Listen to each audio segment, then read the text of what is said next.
माझं नाव सागर अनिल मिसळे, मी तालुका जिल्हा बीड मौज येथील राहणार आहे आणि काल गावातील काही लोकांनी माझ्यावर हल्ला केला. डोक्यामध्ये रॉड लागला तर तिथं मला टाके पडलेले, पायावर कुऱ्हाड मारली आणि माझी आई मला उचलण्यासाठी आली तर तिलाही डोक्यामध्ये रॉड मारला, तिलाही 5 टाके पडले आणि माझ्या कुटुंबावर हल्ला केला. आणि माझी मागणी अशी की मला न्याय मिळाला पाहिजे. दुसरी वेळेस आमच्या असं हल्ला करण्याची माझी मागणी की मला न्याय मिळाला पाहिजे. नाव संगीता अनिल मिसळे.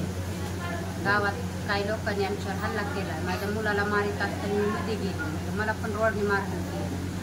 मी 15-20 मिनिटं बेशुद्ध होतो. आता तुमची मागणी काय? आमची मागणी आम्हाला न्याय मिळावा म्हणून आमची मागणी. पहिल्यांदा आमच्या अगोदर आमच्यावर हल्ला झाला.